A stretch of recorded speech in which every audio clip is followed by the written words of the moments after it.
بسم اللہ الرحمن الرحیم۔ السلام علیکم ورحمۃ اللہ وبرکاتہ۔ جیسا کہ آپ جانتے ہیں کہ ہر نئے سبق کا آغاز ہم پچھلے سبق کی مختصر دہرائی سے کرتے ہیں۔ پچھلے سبق میں ہم نے جو کچھ جانا اسے اس نقشے کے ذریعے دہرا لیتے ہیں۔ عربی میں فعل مجرد اور مزید کے اعتبار سے مجرد اور مزید میں منقسم ہے۔ فعل مجرد ثلاثی اور مجرد رباعی جو مجرد کی اقسام ہے، اس کے بارے میں ہم نے بہت تفصیل سے پچھلے درس میں جان لیا تھا۔ آج کا سبق فعل مزید کے متعلق جاننا ہے، اور پھر اس کے بعد ہم مزید کی جو ثلاثی قسم ہے، مزید ثلاثی، اس کے بارے میں بھی جانیں گے۔ آئیے اپنے سبق کا آغاز کرتے ہیں۔ جیسا کہ ہم نے فعل مجرد کے متعلق پچھلے سبق میں جانا تھا کہ یہ وہ فعل ہوتا ہے عربی میں جس کے تمام حروف اصلی ہوتے ہیں۔ مثال کے طور پر کتب، وعد، نال، رمى، دحرج، زلزل۔ اپنے اصلی حروف کے اعتبار سے فعل مجرد دو اقسام میں مشتمل ہوتا ہے۔ پہلی قسم فعل مجرد ثلاثی کہلاتی ہے، یعنی 3 حرفی مادے پر مشتمل، اور دوسری قسم فعل مجرد رباعی کہلاتی ہے، یہ اصلی 4 حروف پر مشتمل ہوتے ہیں۔ اسی طرح ابھی مختصراً یہ جانیں کہ فعل مزید جو ہے وہ فعل ہوتا ہے جس میں اصلی حروف کے ساتھ، یعنی اصلی حروف جو فعل مجرد کے 3 حرفی مادے والے ہوتے ہیں اور 4 حرفی مادے والے اصلی جو حروف ہوتے ہیں، ان کے اندر اگر ایک حرف یا کچھ حروف کا اضافہ کیا جائے تو پھر فعل مزید وجود میں آتا ہے۔ آپ یہ بھی کہہ سکتے ہیں کہ فعل مزید فعل مجرد کے اندر کچھ حروف کے اضافے سے بنتا ہے۔ مثال کے طور پر استغفر، تبارک، ارسل، یتغیر، عجل۔ فعل مزید کی بھی اقسام ہیں۔ فعل مزید 2 اقسام میں منقسم ہوتا ہے، مزید ثلاثی اور مزید الرباعی، اور مزید ثلاثی ذیلی اقسام میں منقسم ہو جاتا ہے، جس کے بارے میں ہم آنے والے اسباق میں جانیں گے۔ تو آئیے اپنے سبق کا آغاز کرتے ہیں۔ آئیے اب فعل مزید کے درس کا باقاعدہ آغاز کرتے ہیں، جس میں ہم فعل مزید کا تعارف لیں گے۔ پچھلے سبق میں ہم نے مجرد افعال کے متعلق جانا تھا کہ اس کی 2 اقسام ہوتی ہیں، ثلاثی مجرد اور رباعی مجرد۔ فعل ثلاثی مجرد افعال فعل کے وزن پر، جبکہ رباعی مجرد افعال فعلل کے وزن پر مشتمل ہوتے ہیں۔ یہ افعال اپنے اندر فعل کے بنیادی حروف بھی رکھتے ہیں، مثال کے طور پر ذہب اور زلزلہ۔ ان افعال کے علاوہ عربی فعل کی ایک اور قسم بھی ہے جو کہ فعل مزید فی یا فعل مزید کہلاتی ہے۔ مزید فی زیادہ تر ایشین لوگ جو ہیں اسے کہتے ہیں، فعل مزید کو مزید فی کہتے ہیں۔ یہ ایسا فعل ہوتا ہے جو 3 حروف یا 4 حروف والے مجرد افعال کے شروع، آخر یا درمیان میں کچھ اضافی حروف شامل کرنے سے وجود میں آتا ہے، اور فعل کے بنیادی استعمال اور معنی میں کچھ تبدیلی کا باعث بنتا ہے۔ مثال کے طور پر دفع سے مراد ہے دھکا دینا۔ اگر پہلے حرف کے بعد الف کا اضافہ کر دیا جائے تو فعل کچھ اس طرح بنے گا دافع، اور دافع سے مراد ہے دفاع کرنا۔ آپ کے سامنے 2 اشکال میں پہلی مثال تو وہی دفع کی دی ہوئی ہے، مجرد فعل سے مزید فعل بنانے کے لیے ہم نے کیا کیا، 3 حرفی مادے کے درمیان میں ایک حرف کا اضافہ کر دیا تو دافع بن گیا۔ اسی طرح ہمارے پاس دوسری مثال ہے زلزلہ، جو کہ ایک مجرد فعل ہے، فعللہ کے وزن پر ہے، اور جب اس کے شروع میں ایک حرف کا اضافہ کیا گیا تو فعل مجرد رباعی سے مزید بن گیا۔ آپ دیکھ سکتے ہیں تزلزلہ، تا شروع میں لگایا تو فعل مزید بن گیا۔ یہ جیسا کہ ابھی ہم نے جانا ہے کہ فعل مزید دراصل وہ فعل ہوتا ہے جو فعل مجرد ثلاثی یا مجرد رباعی میں حرف یا کچھ حروف کے اضافے سے بنتا ہے، اور اس کی بنیاد 3 یا 4 حرفی اصل حروف سے بنا مجرد افعال کا مادہ ہی ہوتا ہے۔ اسی لیے عربی کے ایسے بننے والے تمام افعال کو جو کہ مجرد افعال سے بنے ہوتے ہیں، مزید کا نام دے کر مزید افعال کے گروپ میں رکھ دیا گیا ہے۔ مگر یہاں مشکل یہ پیش آئی کہ مزید افعال کے ایک مادے سے کہیں تو ایک حرف لے کر مزید فعل بن رہا تھا، تو کہیں 2 یا 3 حروف سے مزید فعل بن رہا تھا۔ مثال کے طور پر آپ کے پاس یہاں پر ایک مثال ہے خرجہ، جس کے معنی ہے نکلنا، اور یہ ایک ثلاثی مجرد ہے۔ اس میں اگر ایک حرف کا اضافہ کیا انہوں نے تو اخرجہ بنا، جس کے معنی ہے کسی کو کہیں سے نکالنا۔ 3 حروف کا اضافہ کیا تو استخرجہ بنا، جس سے مراد ہے کسی میں سے نکالنا۔ 2 حروف کا اضافہ کیا گیا تو یہ بنا تخرجہ، جس سے مراد ہے کسی میں سے نکالنا۔ اور اگر رباعی مجرد طمأنہ، جس سے مراد ہے اطمینان ہونا، یہ مثال دیکھیں جو کہ رباعی مجرد ہے، تو 2 حروف کے اضافے سے یہ بنتا ہے اطمأن، اطمینان کرنا۔ اگر ان سب افعال کو صرف مزید نام کے گروپ میں رکھ دیا جاتا تو اس طرح سے انہیں یاد رکھنا انتہائی مشکل ہو جاتا۔ تو پھر دیکھتے ہیں انہیں پہچاننے یا یاد رکھنے کے لیے عرب نے کیا حل نکالا۔ اب مجرد مادوں میں جو مزید افعال بن رہے تھے وہ تعداد میں بہت زیادہ تھے. پھر کبھی تو وہ ثلاثی مجرد یعنی 3 اصلی مادوں والے فعل سے بنتے تھے، تو کبھی وہ رباعی مجرد یعنی 4 اصلی مادوں والے فعل سے بن رہے تھے، جن کو ذہن نشین کرنا مشکل تھا. اس مشکل سے نکلنے کے لیے عربی مرتب کرنے والوں نے سوچا کہ وہ تمام افعال جو مجرد مادوں میں حروف کے اضافے سے بنے، پہلے تو انہیں ایک الگ گروپ میں رکھ دیتے ہیں اور اس گروپ کو مزید کے نام سے منسوب کر دیتے ہیں. آپ یہاں دیکھ سکتے ہیں صیغ المزید کہہ دیں یا المزید کہہ دیں. پھر مزید افعال میں جو افعال 3 حرفی مادے میں ایک یا ایک سے زیادہ حروف کے اضافے سے مل کر بنے، انہیں مزید کی پہلی قسم مزید ثلاثی یعنی 3 اصلی حروف میں مزید حروف والا گروپ اس میں رکھا گیا، جبکہ وہ افعال جو مجرد کے 4 حرفی مادے میں ایک یا ایک سے زیادہ حروف کے اضافے سے بنے، انہیں دوسری قسم میں رکھا گیا اور اس دوسری قسم کو مزید الرباعی کا نام دیا گیا. آپ دیکھ سکتے ہیں مزید ثلاثی، مزید الرباعی. اور پھر رباعی مزید اور ثلاثی مزید افعال کو اضافی حروف کے اعتبار سے ذیلی اقسام میں تقسیم کر دیا گیا. یہ آپ جو بھی بات اوپر سمجھائیے اس کو اس شکل میں بخوبی دیکھ سکتے ہیں. صیغ المزید کے 2 ثلاثی مزید اور رباعی مزید والے گروپ میں رکھتے ہیں جو ثلاثی سے بنے یا جو رباعی سے بنے. اس کے بعد ایک حرف، 2 حرف یا 3 حروف جو ہیں ان سے بننے والوں کو بھی الگ الگ اقسام میں رکھ دیا گیا ان کے حروف کے اعتبار سے، یعنی حروف لینے کے اعتبار سے. تو یہ تمام چیزیں جو ہیں ان کو ایک مرتبہ پھر آگے تفصیل سے جانتے ہیں. اب مزید افعال کی گروپ بندی کے بعد جب ہم نے مزید افعال لے لیے، اس کی گروپ بندی ثلاثی اور رباعی کی صورت میں ہو گئی، تو جو بھی ان کے اوزان تھے وہ اس طرح سے مرتب کیے گئے. آپ دیکھ سکتے ہیں ایک حرف کے ساتھ جو بھی مزید ثلاثی کا وزن بنا وہ آپ دیکھ لیں. اسی طرح 2 حروف کے ساتھ، 3 حروف کے ساتھ اور مزید رباعی کا ایک حرف اور 2 حروف کے ساتھ. آنے والی سلائیڈز میں ہم فعل مزید کی قسم ثلاثی مزید کے اوزان کے بارے میں ہی جانیں گے. یہی ہمارا آج کا موضوع ہے. آئیے اب اپنے سبق کا باقاعدہ آغاز کرتے ہیں. آج کا ہمارا موضوع ہے فعل ثلاثی مزید اور اس کے اوزان. جب ہم نے ثلاثی مجرد کے ابواب جانے تھے تو اس میں مادہ صرف 3 حروف پر مبنی تھا اور اس کے 6 ابواب عربی کے بہت سے الفاظ کو بیان نہیں کر سکتے تھے. مثال کے طور پر عین لام میم مادے سے علیمہ اس نے جانا، یہ تو سمجھ میں آ گیا ہم نے اور ہم نے بنا بھی لیا. مگر جب اردو کے ایسے الفاظ جیسے کسی کو بتانا، کسی کو سکھانا وغیرہ کی عربی کرنا چاہیں تو ثلاثی مجرد کے 6 ابواب سے انہیں نہیں بنایا جا سکتا. لہٰذا ضرورت پیش آئی کہ اس 3 حرفی مادے میں کچھ حروف کا اضافہ کیا جائے جو مزید الفاظ کو ایجاد کرے یا مزید الفاظ کو بنائے. مثال کے طور پر عین لام میم علمہ کسی کو بتانا، جیسے کہ اردو میں جو اوپر فقرہ آپ کو دیا تھا اس کی عربی جو ہے وہ علمہ ہوتی ہے. عالمہ کسی کو سکھانا، یا اس کے علاوہ اعلمہ جس کے معنی ہے جاننا، تعلمہ علم سیکھنا یا سکھانا، تعالمہ ایک دوسرے کو سکھانا. اس بات کو آسان الفاظ میں آپ یوں بھی کہہ سکتے ہیں کہ ثلاثی مجرد کے 6 ابواب عربی کے تمام ذخیرہ الفاظ کا احاطہ نہیں کر سکتے. مزید الفاظ جاننے یا بنانے کے لیے 3 حرفی مادوں میں کچھ مزید حروف کا اضافہ کرنا پڑتا ہے، جس سے بہت سے مزید ابواب وجود میں آتے ہیں جنہیں ہم آج کے درس میں جانیں. آئیے دیکھتے ہیں فعل ثلاثی مزید فی کا لفظی مطلب کیا ہے. یہ فی ہی جو آگے سے ایک لفظ لکھا ہوا ہے یہ اردو میں زیادہ تر مستعمل ہے، عربی لوگ یہاں فی ہی نہیں لگاتے.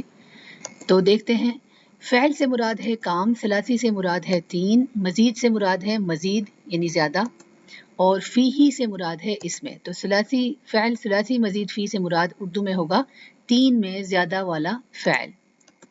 جیسا کہ پچھلی سلائیڈ میں جانا کہ فعل ثلاثی مزید فی 3 حرفی مادے کا ایسا فعل ہوتا ہے جس کے اصلی 3 حروف کے ساتھ کسی حرف یا کچھ حروف کا اضافہ کیا گیا ہو. یہ اضافہ فعل ماضی کے پہلے صیغے سے معلوم ہو سکتا ہے. ہم نے فعل ثلاثی مجرد کے سبق میں جانا تھا کہ فعل ثلاثی مجرد کا ماضی کا پہلا صیغہ ہی وہ لفظ ہے جس میں مادے کے اصلی 3 حروف موجود ہوتے ہیں. چنانچہ ثلاثی مزید فی کے ماضی کے پہلے صیغے میں اصلی حروف جو کہ فا عین لام ہیں ان کے ساتھ اضافہ شدہ حروف صاف پہچانے جاتے ہیں۔ یہ اضافہ کبھی ایک حرف کا ہوتا ہے، کبھی 2 اور کبھی 3 حروف کا بھی ہو سکتا ہے۔ فعل ثلاثی مزید فی کے ماضی کے پہلے صیغے میں زائد حروف کا اضافہ یا تو فا حرف سے پہلے نظر آئے گا آپ کو، یا فا اور عین حرف کے درمیان میں نظر آئے گا۔ آپ دیکھ سکتے ہیں افعال مجردہ ہمارے پاس ہیں، جمع، سمح، حضر، حمل، تو ان میں اگر حروف زیادہ اگر ڈالے جائیں تو آپ دیکھ سکتے ہیں اجتمع، تسامح، احضر، استحمل، یہ جو ہیں تمام کے تمام فعل مزید ہو جائیں گے۔ تو آپ دیکھ سکتے ہیں کہ زائد جو حروف ہے اس کا اضافہ یا تو فا حرف سے پہلے آ رہا ہے نظر، یا فا اور عین حرف کے درمیان میں نظر آ رہا ہے۔ عربی کے افعال میں حروف کی تعداد کتنی ہوتی ہے؟ یہ ایک چھوٹی سی اضافی معلومات ہے آپ کے لیے۔ آگے بڑھنے سے پہلے عربی افعال میں حروف کی تعداد کے لحاظ سے ایک چھوٹا مگر اہم نقطہ نوٹ کر لیں کہ عربی کے چونکہ تمام افعال ماضی کے پہلے صیغے سے بنتے ہیں، تو ماضی کے یہ پہلے صیغے کم سے کم 3 حروف اور زیادہ سے زیادہ 6 حروف پر مشتمل ہوتے ہیں، جو مجرد و مزید کی صورتوں میں ہم دیکھتے، پڑھتے اور سمجھتے ہیں۔ مثال کے طور پر مجرد افعال ثلاثی اور رباعی، یہاں دیکھیں دحرجہ رباعی مجرد ہے، زلزلت رباعی مجرد ہے، کتبہ ثلاثی مجرد ہے، کرومہ ثلاثی مجرد ہے، وغیرہ وغیرہ۔ اور مزید افعال کی جو امثلہ ہیں ہمارے پاس ثلاثی اور رباعی کی، اجتماع، اخرجہ، تکلم، استخبرہ، وغیرہ وغیرہ۔ ماضی کے اوپر دیے گئے تمام صیغے 3 حرفی سے لے کر 6 حرفی تک ہیں، یعنی اگر آپ ان مجرد افعال اور مزید افعال کے جو بھی آپ کو یہاں پر امثلہ دیے ہوئے ہیں ان کے حروف اس میں چیک کر لیں، گن لیں، تو اس میں کم سے کم ہوں گے 3 اور زیادہ سے زیادہ 6 حروف ہوں گے۔ اس سے زیادہ حروف لیے کوئی فعل نہیں ہوتا، خواہ وہ فعل مجرد ہو یا مزید ہو۔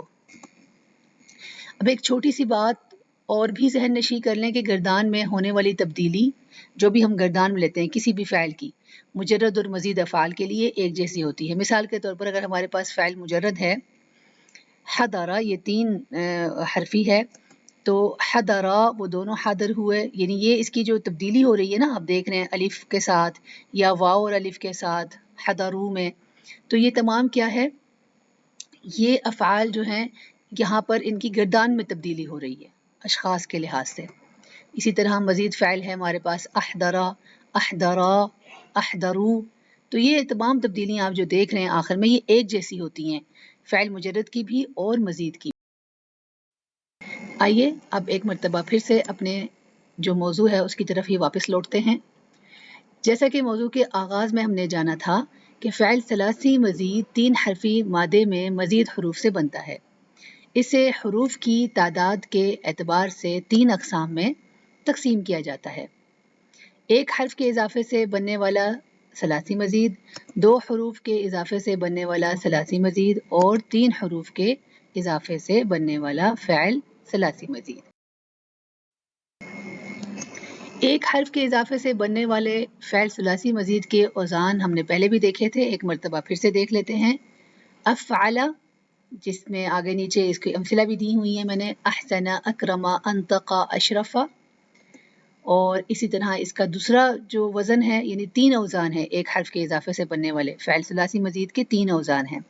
پہلا میں نے بتا دیا افعل، دوسرا ہے فاعل، آگے اس کی 4 مثالیں دیکھیں، ناقش، صادق، سابق، واصل، فعل کے وزن پر ہیں، اور تیسرا وزن ہے فعل، اور اس کی امثلہ ہے نیچے، قدم، علم، شرف، کلم۔ تو یہ 3 اوزان جو ہیں وہ ایک حرف کے اضافے سے بننے والے فعل ثلاثی مزید، 2 حروف کے اضافے سے بننے والے فعل ثلاثی مزید کے اوزان آپ دیکھ لیں، ان فعل، اور میں نے نیچے ان کی مثالیں بھی دی ہیں، ان کسر، ان طلق، ان فتح، ان سہر۔ اسی طرح دوسرا وزن جو ہے 2 حروف لیے ہوئے ہے، یہ بھی افتعال، اور افتعال کے وزن پر انتصر، ارتفع، ابتعاد، اعتذر بھی بن رہا ہے، یہ نیچے مثالیں ہیں۔ تیسرا وزن جو ہے وہ ہے تفاعل، جس کے اوپر تسامح، تناصر، تعاصم، تقاسم بن رہے ہیں۔ تفعل بھی ایک وزن ہے جو کہ 2 حروف کے اضافے سے بننے والا فعل ثلاثی مزید ہے، اس کا وزن چوتھا وزن یہ ہے۔ اور اس وزن پر تعلم، تقدم، تعرف، تحسن بن رہا ہے. اور آخری جو وزن ہے وہ افعل، جس کے اوپر احمر، اصفر، اخضر، ازرق اس طرح کے اوزان بن رہے ہیں. 3 حروف کے اضافے سے بننے والے فعل ثلاثی مزید کے اوزان یہ دیکھ لیں آپ کے سامنے ہیں. استفعل، جس کے اوپر استقبل، استخرج، استعمل بن رہے ہیں. دوسرا وزن ہے افعول، اور اس کے اوپر بن رہے ہیں اعشوشب، اعشوشن، اغرورق. اور تیسرا وزن ہے افعال، جس کے اوپر بن رہا ہے احمار، اخضار، اصفر. جیسا کہ ہم نے جانا کہ ثلاثی مزید فی کے ماضی کے پہلے صیغے میں زائد حروف کا اضافہ یا تو فا کلمہ سے پہلے ہوتا ہے یا فا اور عین کلمہ کے درمیان میں ہوتا ہے، اور یہ اضافہ کبھی 1 حرف، کبھی 2 حروف اور کبھی 3 حروف کا ہوتا ہے. ان تبدیلیوں سے ثلاثی مزید فی کے بہت سے نئے ابواب بنتے ہیں، جیسا کہ آپ دیکھ سکتے ہیں یہاں پر بہت سارے بنے ہوئے ہیں، لیکن زیادہ استعمال ہونے والے ابواب صرف 8 ہیں. اس لیے ہم اپنے موجودہ اسباق کو انہی 8 ابواب تک محدود رکھیں گے، اور یہ 8 ابواب آپ نیچے دی گئی شکل میں بخوبی دیکھ سکتے ہیں. یہاں پر 3 جو اوزان ہیں وہ ہم لوگ لیں گے جو 1 حرف کے اضافے سے مزید ثلاثی کا بن رہا ہے، افعل، فعل، فعل. 2 حروف کے اضافے سے بننے والے جو اوزان ہیں اس میں سے ہم صرف افتعل، انفعل، تفاعل، تفعل لیں گے، اور 3 حروف کے اضافے سے بننے والا جو بھی وزن ہے وہ ہے استفعل، وہ ایک ہی ہے اور اس کو بھی ہم لیں گے. تو یہ کل ملا کے ہو گئے 8 ابواب، اور انہی سے متعلق ہم آگے آنے والی سلائیڈز میں بات کریں گے. ایک مادہ ثلاثی مجرد سے جب مزید فی میں آتا ہے تو اس کے مفہوم میں بھی کچھ تبدیلی واقع ہوتی ہے. یہ پچھلی ایک آدھ سلائیڈ میں ہم نے مختصراً جانا تھا. اس معنوی تبدیلی پر باذن اللہ تعالی اگلے سبق میں کچھ بات کریں گے، لیکن اس سے پہلے ضروری ہے کہ مزید فی کے 8 ابواب کے ماضی، مضارع اور مصدر کے درج ذیل اوزان آپ یاد کر لیں، کیونکہ اس کے بعد ہی ان کی خصوصیات اور معنوی تبدیلی کے متعلق کوئی بات کرنا ممکن ہوگی. اب یہ کس طرح یاد کرنے ہیں؟ اوزان یاد کرنے کے لیے آپ کے سامنے کچھ ٹپس دیے جاتے ہیں. امید ہے آپ انہیں آسانی سے دیکھ لیں گے اور یاد ہو جائیں گے آپ کو. جو بھی آپ کے سامنے یہ جدول دیا جا رہا ہے اس میں آپ نے یہ بات نوٹ کر لی ہوگی کہ 8 ابواب کے ماضی کے صیغوں میں عین کلمہ پر کیا آ رہا ہے؟ فتحہ، یعنی زبر کی علامت آ رہی ہے، جبکہ مضارع کے صیغوں میں علامت مضارع جو ہے، علامت مضارع شروع میں ہوتی ہے نا مضارع افعال کے، تو علامت مضارع اور عین کلمہ کی صورتحال کچھ اس طرح سے ہے. پہلے 3 جو ابواب ہیں ان کا ماضی جن کا 4 حرفی ہے، ان کے مضارع کے جو صیغے ہیں یفعلو، یفاعلو اور یفاعلو آپ دیکھ سکتے ہیں. ان کے یا کلمہ پر آپ ضمہ یعنی پیش کی علامت دیکھ رہے ہیں، اور عین کلمہ پر آپ کسرہ دیکھیں گے.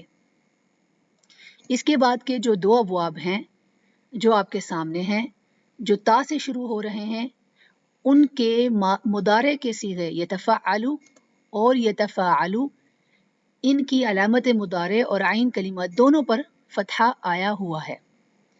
جبکہ آخری 3 ابواب جو حمزۃ الوصل یعنی حمزۃ الوصل کا مطلب ہوتا ہے ایسا الف جو کہ ملانے کے لیے لگایا گیا ہو، افتعال، انفعال، استفعال، ان کے مضارع کے جو صیغے ہیں یفتعلو، ینفعلو اور یستفعلو، ان کی مضارع کی علامت پر آپ فتحہ دیکھ رہے ہیں، یعنی فتحہ آیا ہوا، فتحہ برقرار ہے، لیکن عین کلمہ کا کسرہ جو ہے وہ واپس آ گیا ہے، یہ آپ دیکھ سکتے ہیں.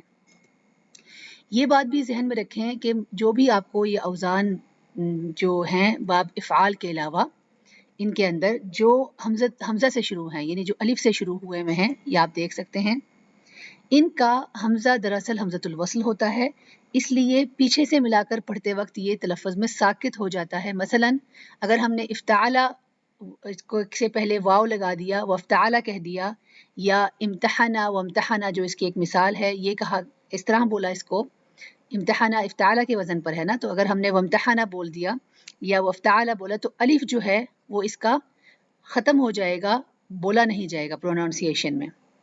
جبکہ آپ یہاں دیکھ سکتے ہیں باب افعال کا حمزہ حمزۃ الوصل نہیں ہے، یہ حمزۃ القطع ہے، اس لیے وہ پیچھے سے ملا کر پڑھتے وقت بھی بدستور قائم رہے گا. مثال کے طور پر افعل و افعل و احسن